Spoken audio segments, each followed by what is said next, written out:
Hello and welcome to episode 13 of the Synergen Leadership Podcast. And look, today's episode is a bit of a special one. It's a result of a request. So our first request from all our listeners out there. So a bit of a shout out to Troy Buckley, who has sent through a message to me via LinkedIn asking if we could do an episode around LinkedIn for leaders. So I thought, I'm a big fan of LinkedIn. I'm a passionate user of it, as many of you would know. And so I thought, let's take Troy up on his request and do an episode on it.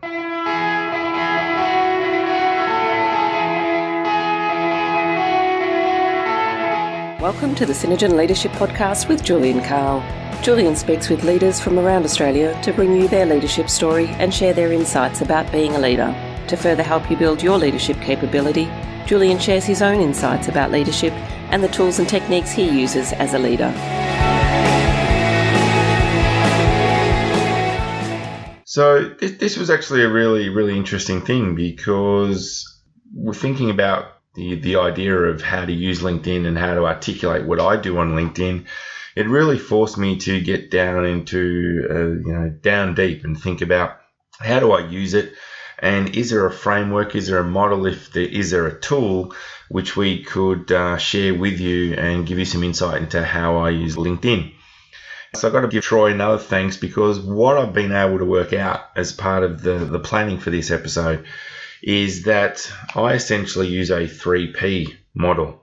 And that is really based around my philosophy on LinkedIn, some thoughts I have on the profile side of LinkedIn, and really the process that I use when it comes to LinkedIn.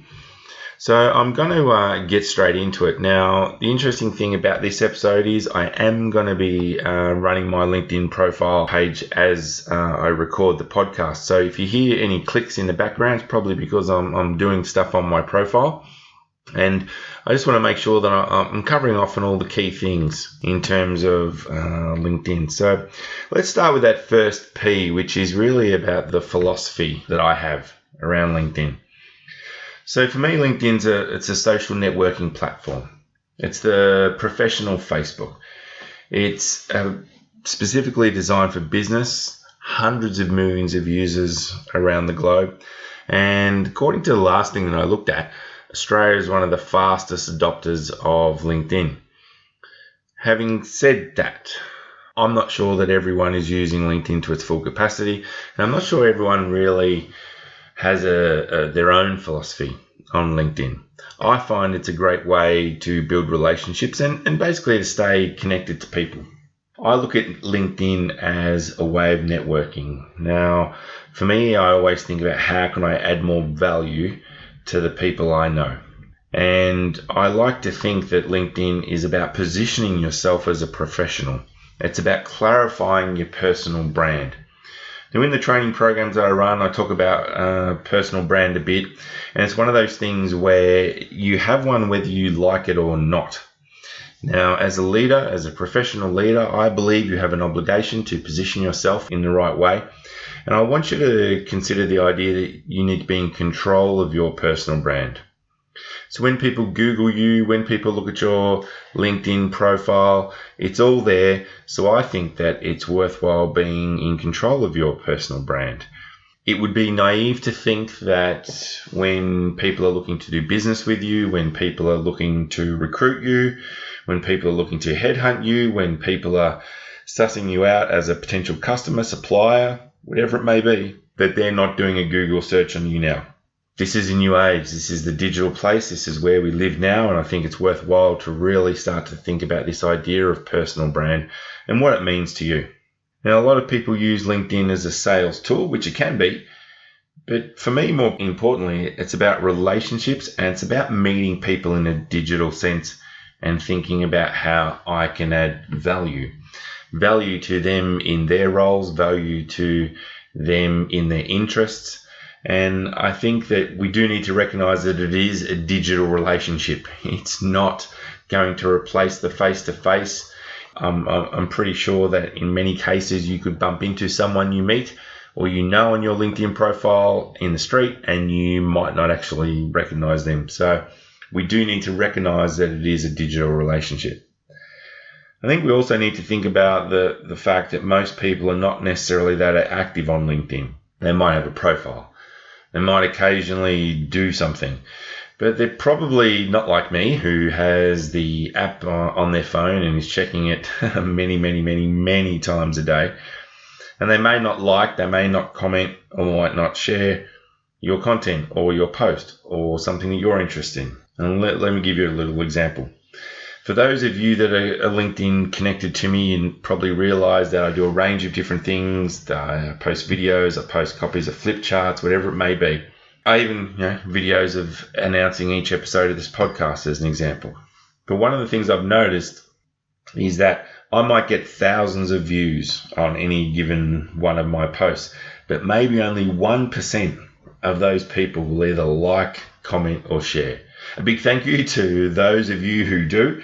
I wish more people were like you. But the reality is, just because people don't necessarily engage that much on LinkedIn in terms of liking, comment, and sharing, they're still viewing, they're still staying in touch, and you're still there. I also think LinkedIn is a great mechanism for staying up to date with what's happening. I've noticed recently that one of our big clients is going through a lot of change. Over the course of a 5-6 year period, I personally trained over 700 of their leaders. And one of the things I've noticed is that there's a lot of the people that I know, they're moving on to different organizations, moving on to different clients. And I think that it's good just to stay in contact with them, see what people are doing. And look, if nothing else, it provides you with the opportunity to add more value by potentially sharing content or providing some level of insight around the new company that they've gone to. And it's about sharing perspective and just staying in touch. I think LinkedIn is also a sign of the times. Let's get real about it. The digital age is here. I know some people are actually trying to say that it's not. I know that some people are actively fighting it as much as they can. But the reality is it's here.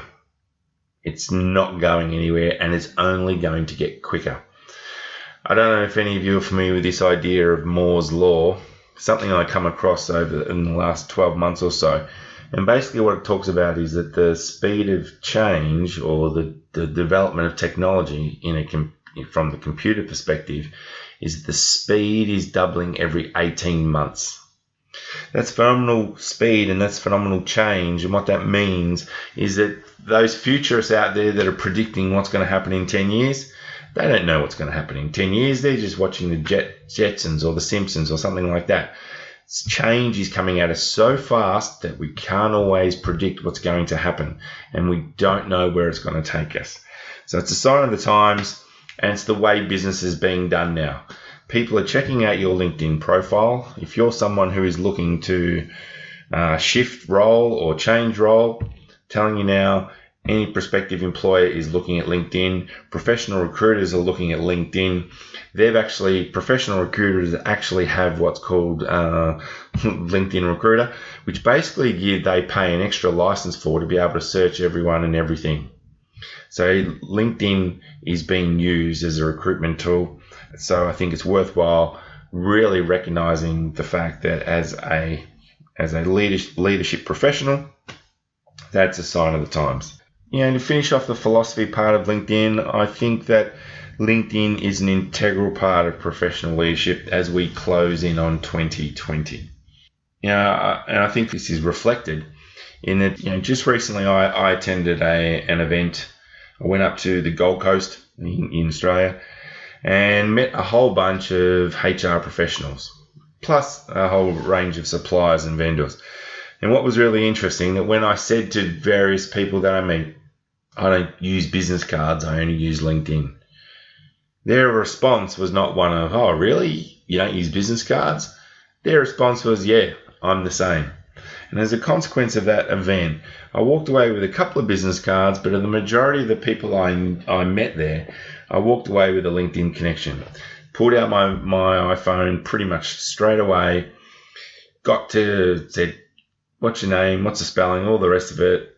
Basically said to them, hey, I normally personalize an invite, but I'm not going to because I'm meeting you now. Send a connect request and bang, they're a LinkedIn connection. So this idea of professional leadership and what it means, I think that we are moving beyond just being good at your job, whatever your job is, being a technical expert. And I think we're in the place now where it's as much about your brand as it is about your ability to actually fulfill your position. So in a nutshell, that's my philosophy, or the first P when it comes to LinkedIn for leaders. And I think I'm ready now to move on to my second P, which is your profile. So I am going to, just as I'm recording here, bring up my own LinkedIn profile and make sure that I'm working through everything as it needs to be. So let's start with some of the basics. For those of you who are LinkedIn professionals, bear with me. For those of you that maybe just want to take the time to use this as a bit of a checklist to make sure that you're doing what I believe a professional LinkedIn profile is, stay tuned. So let's start with your photo. Your photo is crucial. Your photo is the first visual representation people have of you. So you can make a couple of choices here. So you can go to the lengths of getting a professional photo done. So you'll notice that myself and most of my team, we have professional photos. We have a photographer come in, they set up a white background behind us or a green screen, however you want to do it, take different photos, get them edited, all the rest of it. And I think your photo can really say a lot about you. So for those of you who are probably going to check in my photo as a response to listening to this, you'll know I have the profile photo with the fingers up and the smile and all the rest of it. And for me, that represents the way I want to be presented as a professional leader and a professional facilitator. So I think about your photo. Now, if you don't want to go to the extremes of having photo professionally done, that's cool. Think about what's the backdrop. So I like to think plain white, plain beige backdrop is always a good thing. And right now, the quality of iPhone and Samsung photos is pretty good as long as your lighting is good. And I think it's important that you don't try to take some photo which is of you in a social occasion where you try to edit out those people around you, and it's very clear when you've done that. So let's think about this as your professional brand. It's you as a leader. Your photo needs to represent that. Now, LinkedIn also gives you the ability to put in a backdrop behind your profile. So I'm just going to, while I'm looking at the desktop version of LinkedIn, you can see the backdrop pretty well. But when you look at the mobile version, you can't really see it as much. It's there. And I think it's worthwhile you taking the opportunity to do something with that. So a couple of ideas for you. If you are a person that really wants to position yourself as a leader in industry, and let's just choose an industry which I know that I have a lot of connections in, which is the whole logistics industry. So if you want to position yourself as a logistics professional, you might want to have, some sort of truck or road or rail or whatever it is in your backdrop. If you want to position yourself in a medical professional, because I know I've got a number of medical professional listeners out there, same thing applies. You might want to have some element of that. That's one option for you. If you look at my LinkedIn profile, you'll see that there's a landscape format of me facilitating a program. The reason I've chosen that one is because obviously Synergen Group is about leadership programs, and what it does is it just further highlights what it is we do. And I think I'm quite comfortable with the fact that it highlights that I get up in front of the room and I talk to people about leadership, and that is what we do. So I'd like you to think about that. Then as we start moving down, I'd like you to think about your summary. What does your summary say? What does it say about you? You hear me clicking there because I'm looking through it, because meanwhile I'm getting various messages and things cropping up on my LinkedIn. But I think your summary is important. It gives you the opportunity to talk to whoever's looking at your profile about what it is you're passionate about, what it is you're interested in. So I'm seeing a few trends in this, and I don't claim to be a LinkedIn guru. or LinkedIn trainer or anything like that, but there's some things which are really starting to bother me when it comes to LinkedIn. The first is when all people put all these emojis, they put stars, they put growth hacker, they put, sales leader, they put all of these things. It doesn't quite work for me.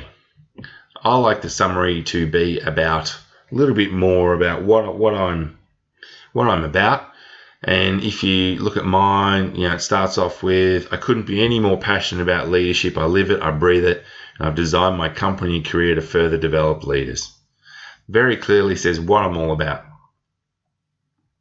So one of the other things that I would like you to think about is the fact that you can customize the URL for your LinkedIn profile. So this is where, if you go over to the right hand side and you'll see when you're in your profile, you'll see this section, contact and personal info. Your profile, unless you have gone and set it up like this, will have linkedin.com/in/ your name and then a whole bunch of numbers and things like that. It's easy for you to go in there and get rid of that and just make sure that your name is your profile. And what that does is it enables the LinkedIn search algorithms and all of those things to actually find you more easily when people are actually looking for you. So I always recommend people do that. I'd like you to put in there that if you have any other social media platforms such as Twitter or anything like that, you make sure you put in all your contact personal info. And then the other interesting thing is to think about your contact, for example, your email or your phone number or whatever it may be. Again, if I look at mine, I've got my Synergen email, which is of course where I want people to contact me. I know some of you may not be that keen on putting in your work email, so put in a private email, which is fine. And then I'm going to ask you to think about how much of your personal information you want to put in there. You'll see my birthday's in there. It's really up to you how much personal information you want to put in there. I know some of the people that I've worked with in the past have got challenges around what to do and how much information to share. I think that it's just a sign of the times. So we've got your photo, we've got your summary, you've got your personal LinkedIn URL. One of the things that often bothers me is this idea of, just do the basics and double check your grammar. Make sure all your grammar is right in all aspects of your profile. When you go in and you want to edit your public profile, take the time, do a spell check, really make sure that everything looks right, seems right. I also want to talk to you about, as you move through setting up your profile, about your experience. This is the point where you get to talk a little bit about who you are, what you do, what your experiences are. And I think that it's okay if you've got a lot of these. I think it's always good to make sure that you're adding in the logos from the companies that you're working for. And I think that at some point you need to draw a line. So if you look at my profile, I've pretty much gone all the way back to my first leadership position in 1999. Wow. So, nearly 20 years ago. Look, I had jobs before that, but, do I think that they add real relevance to my LinkedIn profile? Probably not. And it's probably highly likely that no one is really particularly interested in what I was doing, at the as a production supervisor at the age between 1999 and August 2002. I've got it in there because I like to have everything complete. But I think it's up to you to think about where you draw the line in terms of your work experience. Please do try to add logos wherever it is. I think it does add an element of professionalism to your LinkedIn profile. I'd like you, as you scroll down, to think about your education. Think about all the courses that you can add in there. I think this is another way for you to really just share with people what it is that you've done, where you like to, or the areas of business that you've worked in. And realistically, this gives people an idea about what it is that you're interested in. So you'll look at mine. Yeah, I've done some RMIT stuff, and I've got a couple of diplomas. And you know what's probably quite negligent of me is that I've a couple of years ago, had an upgrade in qualifications, and bad example here, I haven't updated my LinkedIn profile. So that's probably something that I'll do before this episode is actually released. But the reason I'm letting you know that is that it's important to stay on top of your LinkedIn profile. I think that it's also an opportunity for you to demonstrate what you're actually interested in. So you'll see that, when you look at mine, there is some volunteer experience and causes, some of the things that I'm interested in. It says causes that I'm interested in. So these are all the different things that you can do when it comes to your profile. And look, LinkedIn is a moving beast. It is not something which you do and you set and forget. It's something which you constantly refine. For example, earlier tonight before I recorded this podcast, I made a couple of slight changes to my title to represent the fact that I'm a co-founder, as an example of Synergen, or that in the previous company that I had, I was a director. So little things I think are important, and just keep adding to it. It's an ongoing thing. I'd also like you to think about, you've got your interest there, which is organizations that you follow. So when I go into mine, I can see that I'm interested in people like Tony Robbins, Kevin O'Leary. In terms of influencers, Naomi Simpson. These are people that I'm interested in as influencers. In terms of companies, I follow organizations like LinkedIn, Harvard Business Review, Harvard Business School. I also look to follow companies that I'm linked to in the sense that we work with.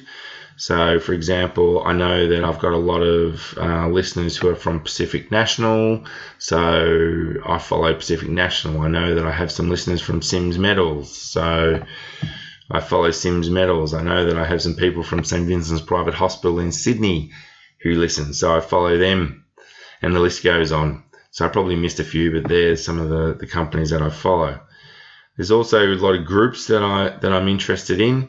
So this is where I look at things like the International Coaches Federation, HR.com, Education Management Professionals, the Executive Coach, the ARI group. So the list goes on in terms of who I choose to follow. And there's also schools. So I follow RMIT because that's where I came from.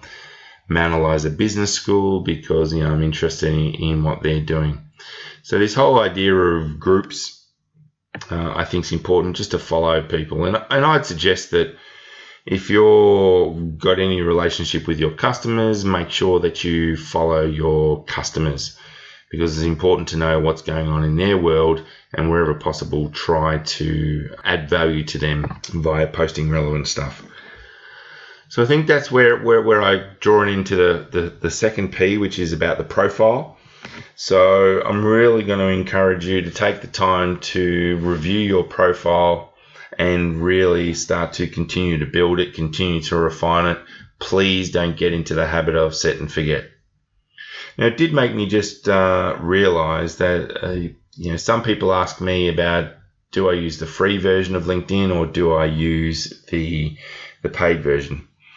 So for me, I use Sales Navigator, which is the paid version, and the reason that I use that is because I don't only use LinkedIn as a leadership mechanism, but I do also use it as a way of specifically building relationships with companies that I think might be interested in what it is that we do.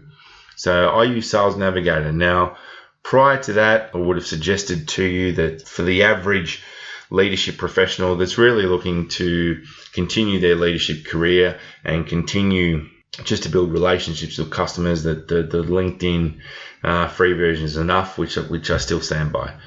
Any of you who are using it for reasons beyond that might want to check out Sales Navigator. So there's the first two P's. First one being my philosophy on LinkedIn, and the second one being my views on the profile. And the third P and the final bit of this is the process that I follow when it comes to LinkedIn. So a couple of things. Well, let's start off with this. Use it. Use it. Too many people that I know have set up a LinkedIn profile and don't actually use it. They check it maybe once a month, once every couple of months, and the profile just sits dormant. And I ask myself, what's the value in that? What's the value in that? And I don't particularly see any value in that. So I'm going to start by saying, if you've got LinkedIn, set it up and use it. Download the mobile app. The mobile app allows you to access LinkedIn at any given time in any given place. So I heard a stat quite recently that people are checking their mobile phones, essentially every 20 minutes. I'm very guilty of that, but I probably don't check my phone as much as I'm checking my LinkedIn, because when you use the app, what it does is alerts you when notifications come up of any particular sort, whether you've been messaged or there's a notification which is relevant to you, whatever it is. So I'm a big believer that if you want to stay across LinkedIn, if you want to stay in the realm of being a professional LinkedIn user and using it to further your leadership career, you need to download the app. Once you download the app, I think you'll find that you'll probably spend most of your time on that versus using the desktop version. I very rarely now am using the desktop version of LinkedIn. And I think what we start with in terms of process is the idea of posting insights. So if I look at what I have done today, so if I go into my LinkedIn profile, I'm doing this literally as we speak, it'll tell me that I've done a post, that I have posted a couple of things. So first thing this morning, before I left the hotel room to go to deliver a day of facilitation, I did an upload post around this podcast. Alison from my team, and a big shout out to Ali, she does all the production work on the podcast. I get the fun bit, which is just recording the content and the interviews. Ali does all the important stuff. So what Ali does is we shoot a raw introduction video. I back at HQ. Ali does some editing to that, and then she turns that into a final introduction video. We use that to start off the podcast, but we also use that as a way of promoting the podcast through LinkedIn networks, etc., etc. So first thing this morning, I do actually use the desktop version for that, just because it's a bit easier. But I got up this morning and I posted that video, and you'll see that as I record this, that I'm advertising the Synergy Leadership Podcast episode 11. So you can see that we're a couple of weeks ahead when it comes to recording our podcast. So quick update on there. You can also see that then later on in the day, I took a photo of a couple of our A3 booklets and did a post just talking about day one finish of a new leadership program. Very excited about how the program is unfolding, and I talk a little bit about those two things. So for me, they're insights. For me, I'd like to think that the reason I do that is to add value to my network, to let them know about something that's going on, about let them know about, and trying to add value, not just saying, hey, look at me, look at me, look at me. It's about trying to focus them on what they will get out of whatever it is that I'm posting. I also made another post that had a phone conversation with Kate from my team in the middle of the day today, and we were talking about the fact that I'm up in Sydney, Australia, delivering a leadership program, and Michael from our team is over in New Zealand delivering a program. So I thought, you know what, I'm going to do a little bit of a shout out, a little bit of a saying, yeah, pretty excited because it's the first time ever that we're delivering two different programs on the same day in two different countries.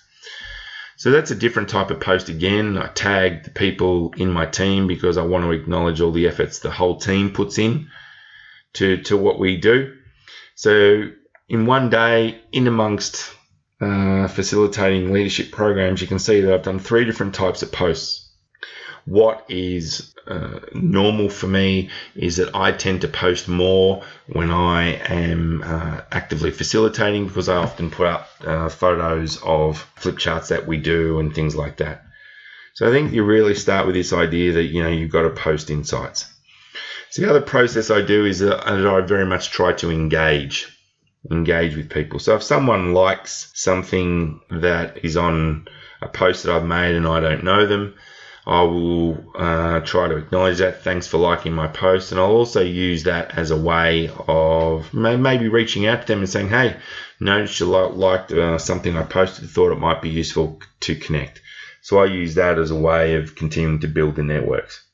If someone actually takes the time to comment on one of my posts, regardless of who it is, I think that they've taken the time to make a comment, that I should make the effort to actually respond back. So I always like to think that I'm good across making sure that I respond back to people wherever possible. I think that one of the other processes I follow is I'm always looking to connect with new people. So what LinkedIn does, it does give you a list of, I suppose, potential people that you might want to connect with. So I've found that to be a little bit hit and miss, to tell you the truth.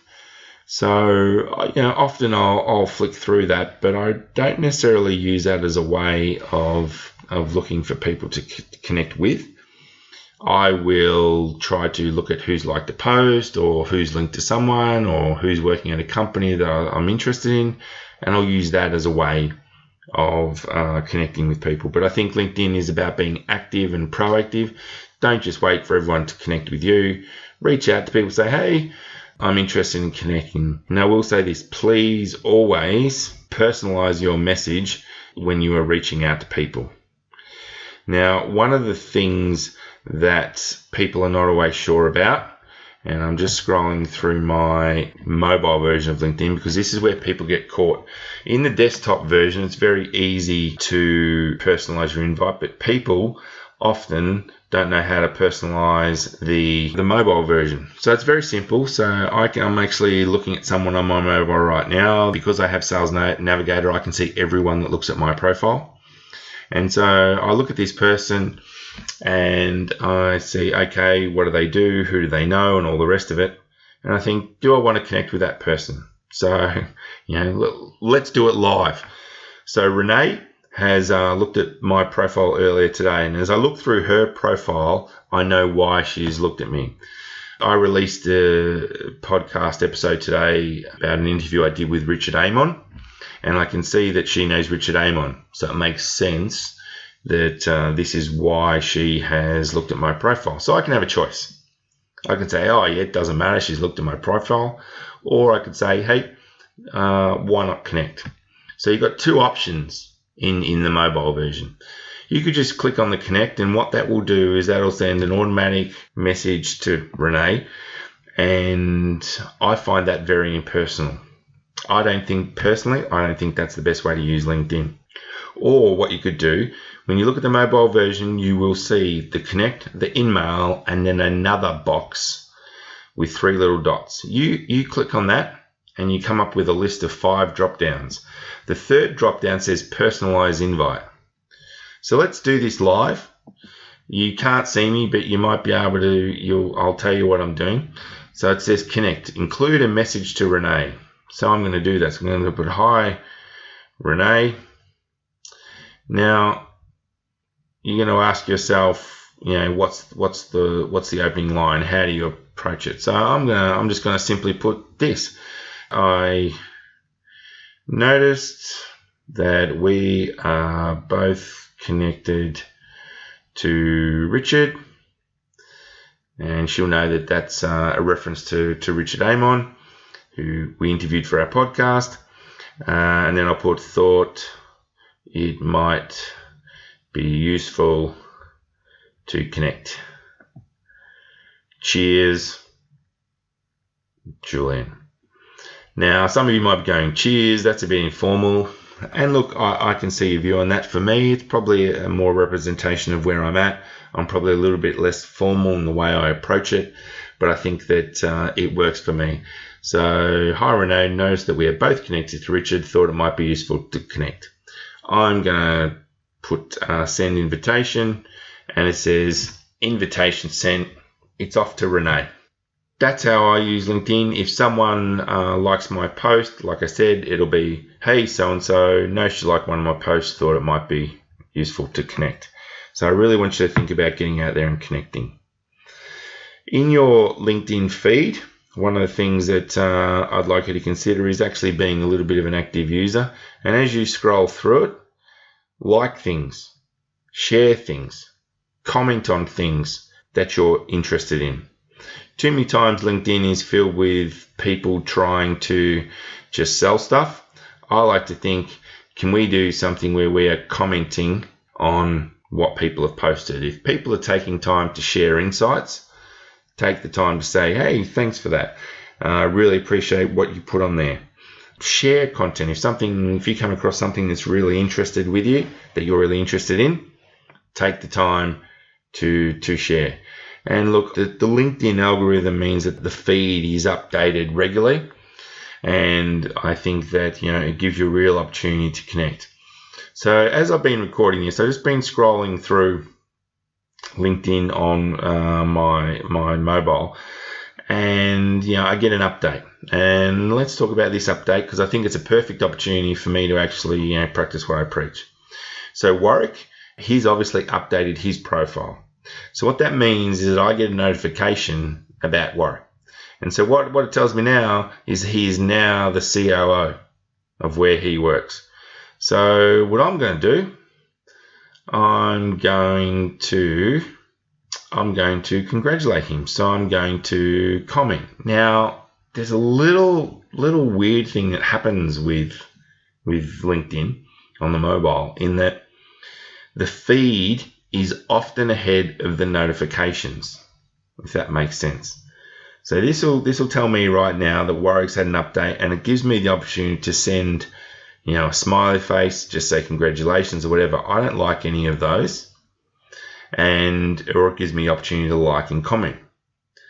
If I wait, and I'm not a LinkedIn trainer who knows all the algorithms, but if I wait, I know that at some time tomorrow, in my notifications panel, it'll come up that Warwick has moved into a new role, and it gives me an opportunity to say congratulations that way and personalize it that way.